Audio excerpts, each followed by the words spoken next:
Pour être un pilier fort de l'OTAN, en matière de défense, mais il faut qu'on soit fort en défense. Et c'est tout mon combat.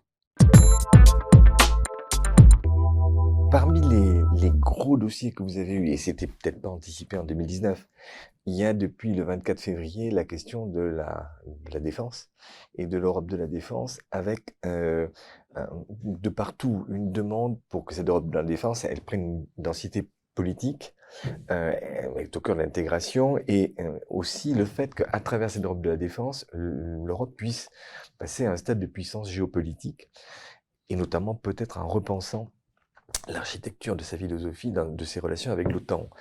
Euh, de votre point de vue, comment ce qui se passe depuis 9 mois ou 8 mois est un élément d'accélération de l'Europe de la défense? Et j'aurais une sous-question aussi sur comment la Commission européenne peut être un élément d'intégrateur des démarches nationales. C'est-à-dire, nous avons vu les uns et les autres comment nos amis allemands avaient renversé des tabous qui étaient des tabous extrêmement importants dans la classe politique. Mais la défense européenne, c'est peut-être pas l'addition de 27 défenses nationales mises en commun. Et donc, comment la Commission, notamment, peut créer cet élément de stratégie? Alors, la boussole stratégique a été adoptée, je crois que c'est en mars cette année, mais au-delà, comment vous voyez cette capacité d'unification qui nous fera être entendus par les autres grands continents que sont la Chine, la Russie, voilà. Donc, comment vous voyez le chemin ou la ligne qui peut être engagée à partir de ces prochaines semaines, ces prochains mois? Bon, l'Europe de la défense, on n'en parle pas depuis le 24 février 2022, et vous le savez bien. Elle avait failli se faire en 1954, avec la Communauté européenne de défense. Nous, Français? Hélas, elle ne s'est pas faite, et c'est du reste, vous venez de le rappeler, du fait des Français. C'est souvent bien, du reste, de rappeler l'histoire. C'était Pierre Mendès France, qui était à l'époque le président du Conseil, qui n'avait pas voulu peut-être trop s'engager. Et on peut le regretter. En tout cas, c'est comme ça. Ça a donné ensuite une autre Europe qui s'est construite. Et c'est vrai que progressivement, on s'est rendu compte qu'il fallait désormais reprendre un peu notre destin en main, y compris en ce qui concerne la défense. On n'a pas attendu, comme je viens de le dire, le début des hostilités en Ukraine. Puisque je suis là aussi pour répondre à vos questions, je fais une petite incise. J'ai porté moi-même, c'est un peu un hasard de l'histoire, ces intérêts évidemment qui étaient pour la défense, je les ai depuis longtemps. Et en 2016, alors que je ne pensais pas, pour ne rien vous cacher, un jour être ici en face de vous pour répondre à vos questions en tant que commissaire notamment chargé des industries de défense, j'ai beaucoup réfléchi. J'ai proposé à Jean-Claude Juncker, à l'époque il était le président de la Commission, un projet de ce que pourrait être un fonds européen de défense. Il a trouvé l'idée intéressante, il en a du reste parlé ensuite à ses collègues, il m'a dit ça serait bien que tu...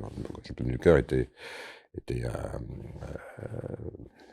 ministre, président de l'Eurogroupe lorsque j'étais moi-même ministre des Finances, donc on se connaît bien et on s'apprécie, je le considère du reste comme un ami.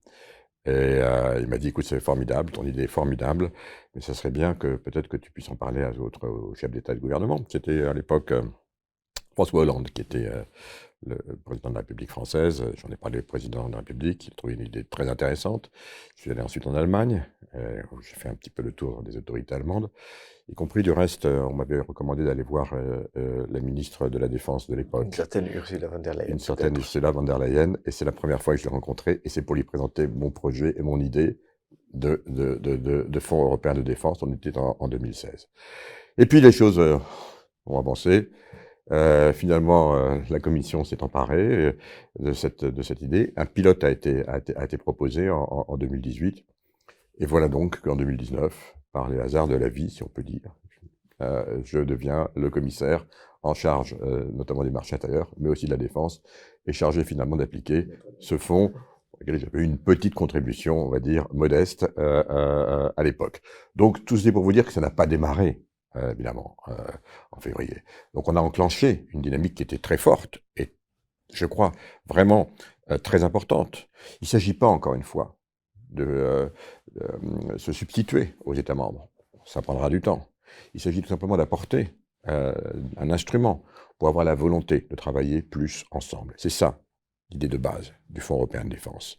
Et à plusieurs États membres, mais aussi en associant des grands groupes, qui peut-être avait trop tendance à capter dans les industries de défense une plus grande partie précisément du travail, mais aussi des PME. Et faire en sorte que chaque État membre se sente concerné désormais par les affaires de défense, y compris par les industries de défense. Ce fonds, donc, il existe. Il est maintenant doté, évidemment, on a quand même un montant très significatif, donc 8 milliards d'euros. 8 milliards, mais qui évidemment, c'est un effet de levier, donc qui vont générer 30, 40 milliards d'investissements mutualisés, c'est ça qui est important.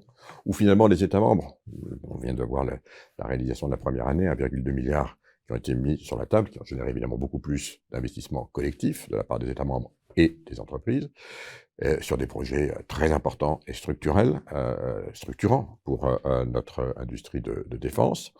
26 États membres sont associés sur 27. On a 43% de PME. Donc, le système commence à fonctionner. Et ce que j'avais un peu espéré, lorsque j'avais présenté cette idée, c'est que précisément, chacun se sente contributeur, au fond, et partie prenante, on va dire, apporter sa parcelle dans la création d'une infrastructure commune, d'une recherche commune, et donc de propositions d'équipements communs. Donc évidemment, la guerre a accéléré tout cela, c'est une évidence. Elle a accéléré sur deux domaines. D'abord pour la première fois, la guerre en Ukraine, d'abord pour la première fois, pour répondre à cette agression et à cette guerre que Vladimir Poutine a décidé à déclarer en Ukraine, avec toutes les atrocités et le cortège d'ignominie qu'il y a derrière, et qu'on voit hélas encore tous les jours. Eh bien, l'Union européenne, et sous la présidence d'Ursula von der Leyen, a décidé de façon très rapide de répondre tout de suite en disant qu'on serait solidaire, et pour la première fois dans nos institutions, de dire ensemble et de façon coordonnée, nous allons fournir des armes à l'Ukraine et de façon coordonnée. Et ça, c'est vraiment effectivement une première des institutions. Bien sûr, c'est les États membres qui sont à la manœuvre, on va dire, mais il y a une coordination générale, et c'est très très important. C'est important, ça a été un élément, et c'est un élément important du soutien, évidemment, que nous apportons à l'Ukraine et aux demandes de son président et du ministre de la Défense. On va continuer, évidemment, c'est une évidence. Mais évidemment, il faut reconstituer les stocks, parce que les États membres ont été très, très, très généreux pour répondre précisément aux demandes et à cette agression. Et donc, on rentre maintenant dans la phase où il faut reconstituer ces stocks, à un moment où, comme vous l'avez rappelé, enfin, ce que j'appelais moi-même de mes vœux depuis de très nombreuses années, je me suis exprimé bien avant, effectivement, même d'être commissaire, les États membres décident enfin de monter à 2% par rapport au produit intérieur brut leurs dépenses de défense. On sait que beaucoup ne le faisaient pas. On sait que donc beaucoup, finalement, n'apportaient pas leur contribution, on va dire, à la défense de notre continent. Je le dis du reste sans acrimonie, parce on est dans un moment où il faut être unis, il faut être solidaire. Et donc il faut tout mettre sur la table pour avancer ensemble. Mais certains États membres, qu'on disait frugaux, n'ont pas apporté leur contribution à la défense du continent. C'est peut-être... Alors, je suis évidemment de ceux qui estiment qu'il faut respecter, et qu'il fallait respecter les critères de Maastricht. En tant que ministre des Finances, comme vous savez, je crois avoir été l'un des seuls, j'en tire pas aucune gloire, mais j'estimais que c'était mon devoir et mon rôle de ministre des Finances à être revenu pratiquement dans les clous de Maastricht, avoir baissé la dette de la France. Ça me semblait important. Quand je quitte le ministère des Finances en 2007, la dette de la France est ramenée à 62%. C'est-à-dire qu'on est pratiquement à 60%. Je rappelle que l'Allemagne était à l'époque à 67%. Alors, il y a eu la crise des subprimes des deux côtés du Rhin, la même. La France l'a mal gérée sous Nicolas Sarkozy, il faut le reconnaître, c'est un fait, très mal géré. On a augmenté les dépenses énormément. L'Allemagne l'a mieux géré. Et à ce moment-là, évidemment, l'Allemagne fait beaucoup mieux que la France, fait ce que nous aurions dû faire nous, et malheureusement, c'est pas ce qu'a fait Nicolas Sarkozy, et donc on commence à dériver.